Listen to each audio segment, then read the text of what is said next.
안녕하세요. 파산관제인 홍현필 변호사입니다. 오늘은 파산관제 업무를 하면서 배운 자동차 관련 법률 상식에 대해서 알아보겠습니다. 부동산은 대출금의 120에서 130% 정도를 근저당권 채권 채급으로 설정합니다. 그런데 차량은 캐피탈사에서 채무자별로 0에서 한 50에서 70%별로 차등 적용하고, 이런 관행이 훗날 채무자 파산 성공 시 문제를 일으킵니다. 그 이유는 부동산 같은 경우는 원금 및 이자의 어떤 체납에 대비해서 120에서 130%, 1억이면 1억 2천에서 1억 3천 정도를 설정해 놓죠. 그래서 채무자가 그 대출금에 대한 이자를 제대로 갚지 않고 나중에 훅 임의경매를 넣을 때 120%, 130%니까 1억 3천까지는 보장을 받을 수가 있죠, 근저당권자가.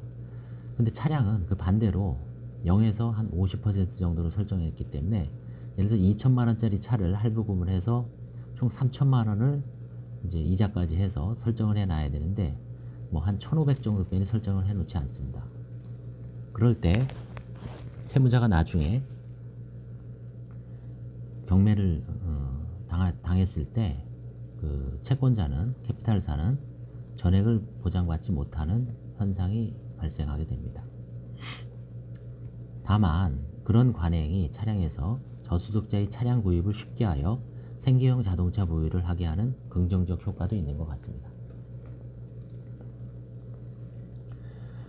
차량 등록 원부 을구는 대출금을 완제하면 말소하고 을구가 발급이 되지 않고 갑구의 흔적을 남깁니다.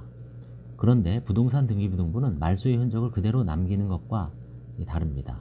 오래 관찰하고 경험하지 않으면 잘 모를 수가 있습니다. 무슨 얘기냐면, 부동산 등기부등본, 그러니까 지금 2019년 12월 20일경인데, 예를 들어서 3년 전에 2014년에 근저당을 갚아서 그 말소를 했다. 그러면 부동산 등기부등본은 이렇게 삭선이 된 채 그대로 흔적은 남기게 됩니다. 그런데 2016년도에 자동차 등록원부 할부금을 다 완제를 해서 말소가 됐는데, 을구를 띄워보면 나오지가 않습니다. 어디에 나오냐? 갑구의 흔적을 남깁니다. 2014년, 2016년 12월 20일 근저당권 말소. 금액도 안 나옵니다. 금액은 결국 그 캐피탈사의 어떤 확인을 해봐야 됩니다. 이렇듯 부동산 등기부등본과 차량 등록원부, 을구를 다루는 그 행정관청의 스타일이 완전히 차이가 났기 때문에 근저당권의 어떤 과거를 추적하는 데 있어서 좀 양자가 차이가 있다는 점을 잘 알아두시면 도움이 될 겁니다. 자, 그 다음에 한때 한국이 굴러다니는 차량의 10%가 대포 차량이라는 좀 과장된 말이 있었습니다. 대포 차라는 것은 현재 소유자의 점유를 일탈해서 타인이 운행을 하는 차량을 말하죠. 소유자가 아닌 사람이 채권자가 대신해서 그 차량을 갖고 가거나, 차량을 중고자동차를 넘겼는데 그 서류상으로 매도가 안 되고 그 매수인이 그 차량을 계속 다른 사람한테 점유만 넘기는 형태로 그 차량이 이제 운행되는 것을 대포 차량이라고 합니다. 대포 차량은 여러 가지 문제를 일으키죠. 불법적인 측면, 그 다음에 과태료가 계속 체납되죠. 수천만 원 쌓인 것도 봤습니다.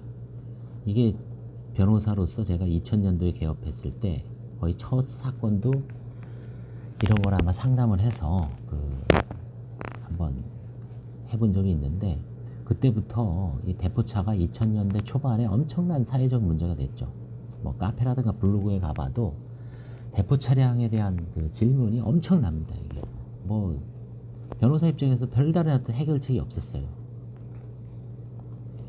사회 문제가 되니까 결국은 입법적으로 나섰죠. 24조의 자동차 정지명령 등록 신청, 운행 정지명령 등록 신청, 그 다음에 차량이 초과된 거 차량 폐차 제도도 신설됐습니다.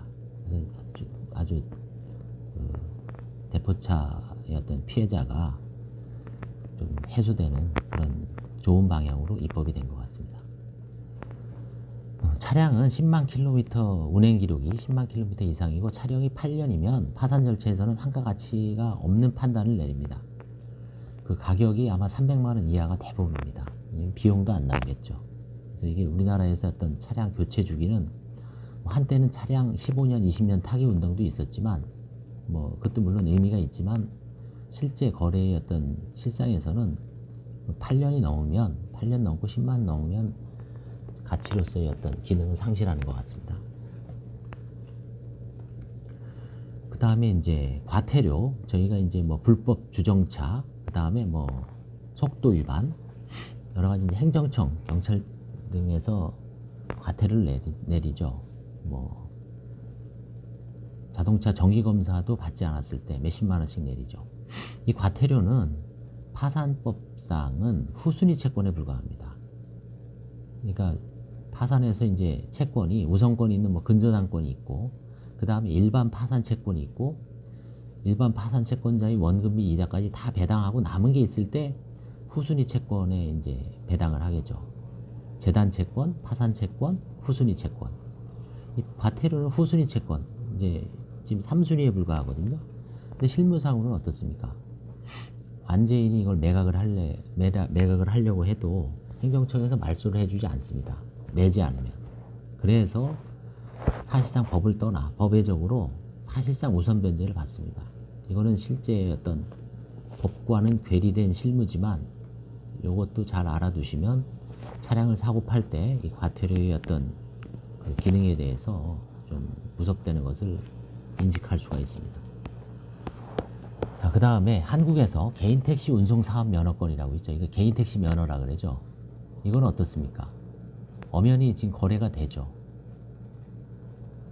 뭐 7천만 원, 1억. 천안에 있는 택시기사는 2억이 넘는다고 하더라고요. 그게 재산적 가치가 있죠. 이걸 지금 줄을 섰습니다. 이걸 살려고 해도 자격도 있어야 되죠. 뭐 무사고 몇 년, 법인 택시 운전 관련 업무 몇 년. 근데 엄연히 지금 일반 시장에선 거래가 되고 있습니다. 근데 집행법상 일반 뭐 강제집행, 경매라고 하죠. 강제집행 및 파산, 포괄집행, 환가가 불가능한 재산입니다. 이거는 왜 그러냐면 그 운송 택시 그 면허가 어떤 개인의 어떤 인적 성질에 특화되어 있기 때문에 그거를 매각을 하기가 좀 불가능하죠. 환가가 불가능합니다. 어떻게 보면 마약과 비슷한, 불법적인 마약과 비슷한 그 효과가 있습니다. 마약이라는 게 어떻습니까? 불법이죠. 금제품이죠. 근데 실제로는 거래가 되고 있죠. 불법적이지만. 그래서 좀 뭐 극단적인 비유입니다만 약간 좀 모순이 됩니다. 다만 파산 포괄 집행 그 파산에서는 채무자가 임의로 이걸 내가 팔겠다, 일반 사법상의 매매처럼 하면은 매각은 할 수 있을 것 같습니다. 그 다음에 자동차는 법원의 공경매 시장은 별로 작동하지 못하고 있는 것 같습니다. 법원을 통해서 공매 내지 경매하는 경우는 많이 못 본 것 같습니다. 이건 아무래도 차량이 이제 움직이기 때문에 채권자들이 이거를 좀 점유를 해서 강제 집행하기가 아주 곤란한 성질이 있죠. 부동산과 달리. 다만 중고 자동차 업체를 중심으로 공개 매각 시장, 공매라고 하죠. 그분들도 공개 매각 시장, 공매 시장이 광범위하게 형성되어 매물은 대부분 자율적으로 잘 해소가 되고 있는 것 같습니다. 네, 이상 파산 관제를 하면서 자동차와 관련된 좀 뭐 법률적 아니면 사실적 그 특성에 대해서 마지막으로 한번 정리해 봤습니다. 도움이 되셨다면 좋아요와 구독을 눌러 주십시오. 네, 감사합니다.